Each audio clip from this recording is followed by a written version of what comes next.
As much as you fix your सलाह your life will be fixed. यही है मौजू हमारा। जितना नमाज को फिक्स करते जाएंगे आपकी ज़िंदगी फिक्स होती जाएगी, रेस्ट एश्योर्ड। ठीक है, आज इंशाल्लाह हम साबित भी करेंगे। Did you not know that सलाह वॉज इक्वेटेड विद सक्सेस? क्या तुम्हें नहीं पता कि नमाज जो है वो सक्सेस के साथ इक्वेट की है, फलाह के साथ, हय्या अल सलाह हय्या अल फलाह। तो how can you ask Allah सुब्हानहू व तआला for success when you are not responding to his right upon you? अभी देखें, कल ही मैंने एक रिफ्लेक्शन शेयर की सोशल मीडिया पे कि हमारे बड़े सवालात होते हैं कि मेरी फ़लानी दुआ नहीं कबूल हो रही, मेरी ज़िंदगी में ये मसला है, या अल्लाह ताला ने मुझे ये चीज़ क्यों नहीं दी, या मेरी जॉब क्यों नहीं लगी, मैं बहुत अरसे से एक दुआ कर रहा हूँ या कर रही हूँ। हम ये क्यों नहीं सोचते? देखिए, ये तो एक साइड की, this is one side of the story, one side of the coin, कि अल्लाह मेरे लिए क्यों नहीं कर रहा कुछ। ये कौन सोचेगा कि मैं अल्लाह के लिए क्या कर, नाउज़ बिल्लाह हम ये समझते हैं हमारा बर्थ राइट है हमारी दुआ कबूल होना। Allah is bound to accept our duas. Allah God है, हम गॉड नहीं है, नाउज़ बिल्लाह। Allah can question us, we can not question Allah. हम अल्लाह को क्वेश्चन नहीं कर सकते मेरी दुआ क्यों नहीं कबूल की आपने। वो हमें ज़रूर क्वेश्चन करेगा कि तुमने नमाज क्यों नहीं पढ़ी, तुमने मेरे राइट्स क्यों नहीं जो है वो पूरे करे। अल्लाह क्वेश्चन करेगा, हम नहीं कर सकते। ठीक है, तो ये हमें सोचना है कि हम अगर हमारी दुआज नहीं कबूल हो रही तो इस तरफ कौन तवज्जो करेगा कि हम अल्लाह ताला के अहकामात भी मान रहे हैं कि नहीं मान रहे। डिसोबीडियंस हम अल्लाह की करते हैं, ठीक है, और बहुत धड़ल्ले से करते हैं। कहना हम अल्लाह का नहीं मानते, अपनी लाइफ को हम अल्लाह के रूल्स के मुताबिक नहीं गुजारते, तो फिर उसके बाद हम ये सोचें कि हमारी दुआएं नहीं कबूल होती या हमारी लाइफ में अप डाउन क्यों चल रहा है, तो फिर ज़ाहिर है कसूरवार हम हैं। ठीक है, तो यही बात अल हसन अल बसरी जो है वो यहाँ पे हमारी तवज्जो दिला रहे हैं कि आप लोगों को सोचना चाहिए कि अगर आप रिस्पॉन्ड ही नहीं कर रहे अल्लाह को सक्सेस के हवाले से, तो फिर आप सक्सेस मांग क्यों रहे हैं अल्लाह से, फिर सक्सेस तो नहीं मिलेगा आपको। ठीक है, that is the point. Okay, over thinking आज के दौर का बहुत बड़ा मसला है और इस पर मैं आपको कुछ ज़बरदस्त रिसर्चेस बताता हूँ। देखिए, हमारे ब्रेन का एक पूरा रीजन है जो डिफ़ाइन किया गया है, डिफ़ॉल्ट मोड नेटवर्क कहते हैं उसे, और उसमें डिफरेंट दिमाग के हिस्से हैं, उनको मिलाकर वो एरिया उन्होंने डेजिग्नेट किया हुआ है, डिफ़ॉल्ट मोड नेटवर्क कहा जाता है उसे। ओवर थिंकिंग के लिए वो वाला एरिया रिस्पॉन्सिबल है। वो एरिया जब हम कुछ भी नहीं कर रहे एक्टिव होता है। जब मैं बैठा हुआ हूँ, सोच रहा हूँ कुछ या सोच नहीं भी रहा तो वो एक्टिव हो जाता है वो एरिया। ठीक है, मैं आपको MRI स्कैन्स दिखाता हूँ।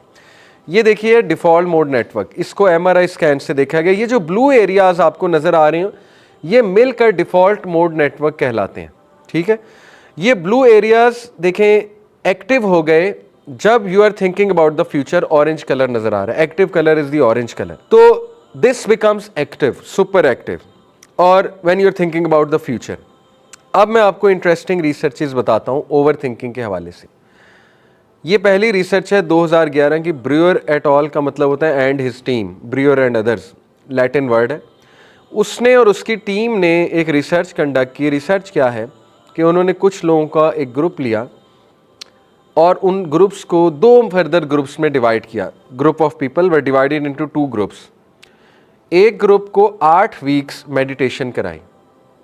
कौन सी मेडिटेशन कराई? योगा या साइलेंस प्रैक्टिस कराई, या कहा बस मोमबत्ती को देखो और ख़ामोश रहो, या वॉक करो, ठीक है, या सेल फ़ोन का यूज़ छोड़ो। सेल फ़ोन का बहुत कम यूज़ उनको कराया और पैसे दिए कि 8 वीक्स आपने ये हमारी बात माननी है, करना है। ठीक है, 8 वीक्स का मतलब है 2 महीने। 2 महीने उन्हें मेडिटेशन कराई डेली। दूसरे ग्रुप को नहीं कराई। दूसरे ग्रुप को कहा फ्री है, free to do whatever you want. 8 weeks बाद दोनों ग्रुप्स के MRI स्कैन किए। ग्रुप ए जो मेडिटेशन ग्रुप था उसका डिफ़ॉल्ट मोड नेटवर्क बहुत कंट्रोल्ड था, बहुत कम एक्टिव था। ग्रुप बी जिन्होंने मेडिटेशन नहीं की थी उनका बहुत एक्टिव था। तो इस रिसर्च ने यह साबित किया कि मेडिटेशन ओवर थिंकिंग को कंट्रोल करती है, और जो लोग मेडिटेशन नहीं करते वो ओवर थिंकिंग के ज़्यादा, ज़ाहिर है उनको ओवर थिंकिंग ज़्यादा होती है। पहली रिसर्च, और ये सारा ग्राफ्स के मुताबिक हमें नज़र आ रहा है मेडिटेशन वाला ग्रुप। और देखिए कितने लेस एक्टिव हैं मेडिटेशन वाले ग्रुप के। आप देखें डिफ़ॉल्ट मोड नेटवर्क ऑलमोस्ट गायब हो गया, यानी कि उनको ओवर थिंकिंग इतनी नहीं हो रही। फ्रेडरिक्सन और उसकी टीम 2008 की रिसर्च है। इनकी रिसर्च क्या है? 8 वीक्स मेडिटेशन करवाई। ये जो मेडिटेशन वाला ग्रुप है ये सॉलिड लाइन है, और जो डॉटेड लाइन है ये कंट्रोल ग्रुप है, जिनको नहीं कराई या कभी कभी कराई, कभी नहीं कराई। क्या देखा, वीक 8 बाद देखे पॉजिटिव इमोशन, वाई एक्सिस पे पॉजिटिव इमोशन। पॉजिटिव इमोशन क्या होते हैं? जॉय, हैप्पीनेस, ऑप्टिमिज्म, होप, ठीक है, करेज, ये पॉजिटिव इमोशंस हैं कि बंदा, ग्रैटिट्यूड कितना पॉजिटिव इमोशन है, शुक्रगुजारी, मुंह पे शुक्रगुजारी हर वक्त। 8 वीक बाद जो मेडिटेशन वाला ग्रुप था उसके पॉजिटिव इमोशंस कहाँ गए हुए हैं? बहुत ऊपर, स्पेशली 7th वीक में, ठीक है। और जो नॉन मेडिटेशन वाला ग्रुप है उसके 8 वीक बाद कहाँ आए हुए हैं? बहुत डाउन। अब ये कैसे फाइंड आउट उन्हें किया होगा? देखें, 8 वीक्स बाद जब उन्होंने मेडिटेशन वाले ग्रुप से सवाल किया होगा हाउ इज़ योर लाइफ, या कोई सर्वे लिया होगा, उनके आंसर बहुत पॉजिटिव थे। Life is great, life is going good. जैसे मैं आपसे रैंडमली अभी पूछ लूँ are you happy with life, आप कहेंगे सो है, बस ठीक है। लेकिन अगर आप नमाज़ पढ़ के आए होंगे मे बी, ठीक है, और अच्छी नमाज़ पढ़ के आए होंगे, आप कहेंगे कि जी ज़बरदस्त, अल्हम्दुलिल्लाह, कमाल है, सब ठीक है, अल्लाह का शुक्र है। तो यही हुआ, उसकी टीम ने देखा कि जो मेडिटेशन करते हैं उनके पॉजिटिव इमोशंस बहुत हाई हैं, और जो नॉन मेडिटेशन ग्रुप है उनके पॉजिटिव इमोशंस बहुत कम है। तीसरी रिसर्च हॉल्जल और उसकी टीम की है। उन्होंने ये दरियाफ्त किया कि वो लोग जो average 27 minute per day meditation करते हैं, ये देख रहे हैं आप नीचे लिखा हुआ है, एवरेज 27 मिनट्स पर डे जो मेडिटेशन करता है इंसान, उसका ग्रे मैटर ज़्यादा है compared with the non meditation group. Grey matter क्या होता है? देखें, हमारा जो ब्रेन है उसमें न्यूरॉन्स हैं, न्यूरॉन्स के जो डेंड्राइट्स हैं वो ग्रे मैटर बनाते हैं, और न्यूरॉन के जो एक्सन्स हैं वो वाइट मैटर बनाते हैं मिलके। मिलियंस ऑफ न्यूरॉन्स हैं, बिलियंस भी कुछ लोग कहते हैं, एनीवे।